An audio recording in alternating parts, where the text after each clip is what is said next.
thanks so much. I just got back from Fort Pierce, where Governor Ron DeSantis was discussing the economy and taxes at Indian River State College. We talked about Central Florida and also the growing controversy over an organization linked to his wife.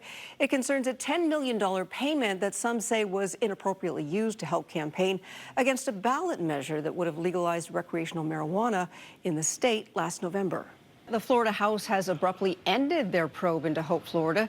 It was alleged that Governor DeSantis' administration diverted $10 million from a Medicaid settlement into the program tied to his wife. As we toured the St. Johns River with Senator Scott and his party, we could see a lot of the homes flooded out here.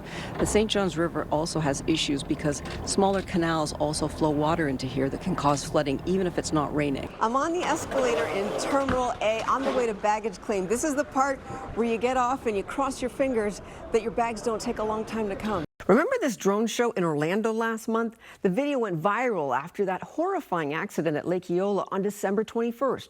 A 7-year-old boy named Alexander was hit in the chest by a falling drone. Well, today was the City of Orlando's first council meeting since the accident happened. I went and asked for an update, but they wouldn't give me a comment, saying all questions needed to be directed to the NTSB. We're surrounded by miles of treacherous swampland, and the only way out is really deportation. This was the roundtable President Donald Trump held after he was given a tour of Alligator Alcatraz by Governor Ron DeSantis. I was just a few feet away as they discussed this facility that's about 50 miles west of Miami. It's designed to house migrants apprehended in Florida and around the country, primarily for deportation. It's expected to hold around 3,000 to 5,000 illegals. And I'm told it's possible some from Osceola County and other parts of Central Florida may end up here. The name Alligator Alcatraz is meant to emphasize this dangerous environment. The place is huge, and I had a chance to see some of the heavy-duty tents and trailers that they're using to create this detention center. Some tents had rows and rows of beds. The compound is absolutely huge, and you can see barbed wire surrounding a lot of the area. President Trump had significant praise for Governor DeSantis, who told me there could be other partnerships like this with the federal government, since this is not a long-term setup. Become permanent? This is a temporary facility to be able to meet the needs of President Trump's program. I also had a chance to ask President Trump about what's next for the country. President Trump? Yes. President Trump, Laverne Mcgee, News 6 Orlando. You fulfilled several campaign promises along with the help of Governor Ron DeSantis. What is the next campaign promise that you plan to fulfill to the American people? So, we have turned this country around in less than 6 months. We're the hottest country in the world right now. And we turned it around fast. I thought it would take longer than this. We turned it around fast. Some of it was psychology. Despite the criticisms, both President Donald Trump and Governor Ron DeSantis say there's no harm to the environment. The airstrip has been here for a long time, and the facility is not here permanently. Reporting in the Everglades, Laverne Mcgee, News 6. Something else you touched on today was Hope, Florida. I'd like you to clear that up. It sounds like there's a lot of misunderstanding around it. Help us understand why they're saying that the money was used improperly and what the real situation is. Well, first, Hope Florida is not a charity, which they're trying to talk about the affiliated charity, which has done a lot of good. But Hope Florida is our state program to utilize all the resources in community outside of government, our churches, our charities, our businesses, our individuals. So when people are in need, the job of the bureaucrat is now to be a navigator and help them navigate to all the resources, not just government resources. So my wife spearheaded our First Lady. It's now saved the taxpayers $100 million, and it's gotten 30,000 people off of means-tested welfare. That's a success story, and I think these are political attacks where they're trying to impugn that, and that's totally unfair and unnecessary. Now what they're trying to say is our Agency for Healthcare Administration did a settlement with a group, one of the Medicaid providers, Centene, last year, and basically they were trying to say, oh, well, they gave money to the charity, and they were trying to say, and then what happened yesterday? The agency produced the underlying documentation. There was a $56 million agreement to recoup the Medicaid funds, and then Centene agreed to do a $10 million private donation to the DSO affiliated with Department of Children and Families. Totally appropriate. It advanced the state's interests, and I think people know that, but I think what they're trying to do is throw up smoke to try to impugn Hope Florida, because I think they view it as a threat. I think they view the First Lady as a threat politically, and so that's where this is all coming from. Governor DeSantis also talked about immigration, tariffs, and condo fees. I'll have much more coming up at 6, and you can also go to clickorlando.com for more. Hurricane Milton is behind us, but flooding is still impacting people along the St. Johns River. Record levels have been set in Astor, where Senator Rick Scott, Volusia County Sheriff Mike Chitwood, and Lake County Sheriff Peyton Grinnell led a team to survey the damage. First, they toured the area from the sky. Then, we went out on the river with them and captured this video of miles of flooded homes and buildings. As we toured the St. Johns River with Senator Scott and his party, we could see a lot of the homes flooded out here. The St. Johns River also has issues because smaller canals also flow water into here that can cause flooding even if it's not raining. The St. Johns River at Astor rose to 4.8 feet in flood stage. That beats the record set back in 2022 after Hurricane Ian, which was 4.7 feet. You had this tour with Senator Scott. What did you see on the St. Johns River? What we saw is this is historic. I think the flooding is higher than it was during Ian. And now here we are 3 days out and people think, well, the hurricane's gone, but no, the effects are still there. The folks that live inland by the river are going to start to see more and more flooding, and that's what our concern is. As they continue to monitor the river, the other concern is getting aid to these communities. Senator, we keep hearing that there may or may not be enough money in FEMA. Can you put anybody's mind at ease as to the funds that people will be able to access? We'll make sure there's money. I talked to the president about it 2 days ago. I talked to the administrator of FEMA. I said, get us a number. So we'll figure out how to get the funding. On top of that, SBA, their loan program is not funded right now. So the FEMA, the biggest thing they do besides coordinating things, they have individual assistance. It's possible the St. Johns River could peak in the next couple of days before receding.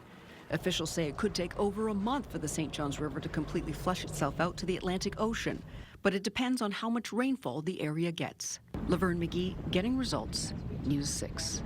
Take a look behind me. Look at our awesome volunteers here. I'm old school, so I like to talk on the phone to somebody. You don't often get to do that. So isn't this great? You can actually call in 1-888-436-6665. Call in right now. And I have a special guest with me here. I have Mary Jane Arrington. She's the Osceola County Supervisor of Elections. She's actually the longest serving Supervisor of Elections in Central Florida right now. So a wealth of knowledge. Thank you for being with us today. You're welcome. Tell me. I'm here. We're here to take your calls. The number one call we are receiving is interest in voting by mail. The law has changed, and so you have to request a ballot.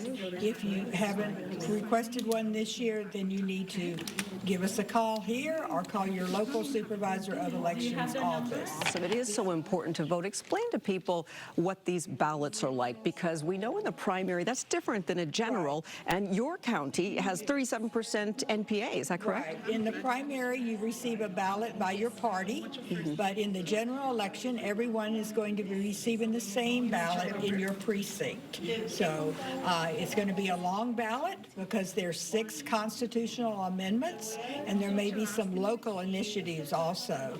So when you get that sample ballot from your supervisor, study up on it so you'll be prepared to vote when you go to vote. Supervisor Arrington, thank you so much, and thanks to our great volunteers back here. Make sure you call in. They are ready to take your calls. Are we going to see you? This is our 33rd year here at Halloween Horror Nights, Orlando, Florida, and we have 10 haunted houses this year, 5 incredible scare zones, and we're also bringing back Nightmare Fuel Nocturnal Circus, which is an incredible and fantastic live show for our guests. Those creatures, if they hear you, they will hunt you.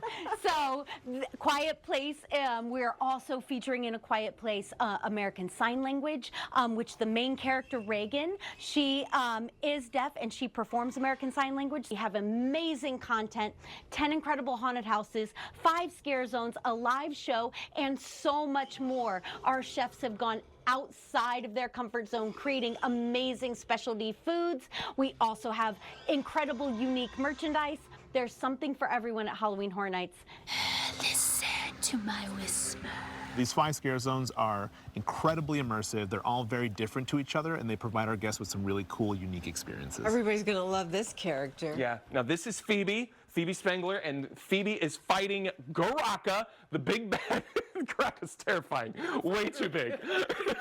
We have Nadim over here fighting. They have teamed up, and they can bring this monster down. Hopefully, or else we might all just freeze to death. Halloween Horror Night starts on Friday and runs until November 3rd. These are some of the horrifying monsters that you'll find in our Monstros, Monsters of Latin America house. And this is El Sabon and Muerte. El Muerte. Yes, in Muerte, yes. Death is behind us. This is too scary for me. I'm out of here. Kelly, are you sure this is a safe place to hide? They're coming from everywhere. Laverne Mcgee, Getting Results News 6. Thank you for staying up with us late. I'm Laverne Mcgee. Matt and Ginger have the night off. So a viewer emailed us about what he described as thousands of white plastic circle discs washing up on Sanford's waterfront. So I spent the afternoon along Lakeman Road checking them out for myself. His hunch was right. The discs are coming from Sanford's North Water Treatment Facility. So what are they? I pressed the city and got some answers. There's like 10 of them right here. I met Jessica walking along Seminole Boulevard across from Lake Monroe in Sanford. She showed me where she and her 5-year-old daughter Zola have been seeing these odd little plastic discs with holes in them. They were all up and down by the water, so you could tell they like washed out with the water. Them and the little shells everywhere. They look just like the picture we got from our viewer tip who sent this photo in to our results desk. I walked for about a half a mile along the water's edge and saw about 20 of them. It's beautiful out here, and you can see how windy it is. It's easy to see why these discs would get blown around here. We asked the city of Sanford what these are, and they gave us this statement that says, in part, the discs are not related to the reclaimed water issues that the city's North Water Reclamation Facility is currently working through. It's part of a treatment process at that plant that washed out during a previous incident. After the incident occurred, city staff did an initial cleanup of the surrounding areas. City staff continues to pick up the discs and clean the areas whenever they see them or they're reported to us.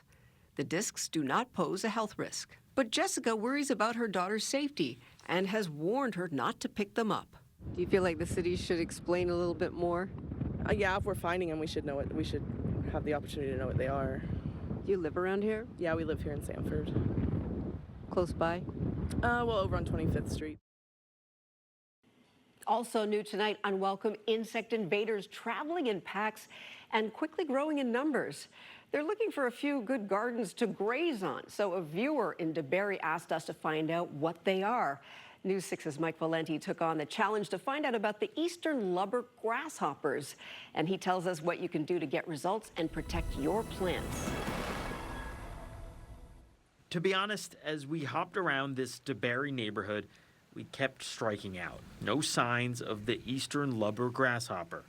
The full name was not exactly familiar to neighbors, but when we mentioned the words grasshopper and annoying, John Ryan knew exactly what we were talking about. What do they look like? They look like big ugly critters, black and white and yellow. So, I guess starting real basic, what is it?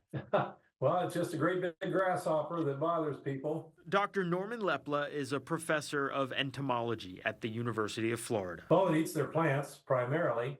It's also somewhat toxic, so animals can get perhaps a little sick from chewing on them. It isn't a real problem, but people need to be aware that they do have toxic chemicals in them. Emitting toxins helps these things avoid becoming prey. But that does not mean they're invincible. Hundreds. I had hundreds. I had them all over. They say you got to kill them when they're young, real small. When they get bigger, they're hard to kill. We did eventually find these guys hanging out on plants and trees on Lantana Drive in DeBerry. It was hard to miss them. They're episomatic, it's called. It's a big word. It means that they advertise their presence. And so you won't have any problem seeing them. They're brightly colored. The way some people describe them, it's like they can see them in their nightmares. They're ugly and they're quick and they jump. So while they may be a nuisance and not exactly pleasant to look at, the professor says they're not dangerous to people. Well, humans don't generally try to eat them. I suppose if a kid ate them, they might get a little sick, but they're not dangerous. And the good news is they have one generation per year. So eventually they will go away, and you'll forget about them until they hop back into our lives next year.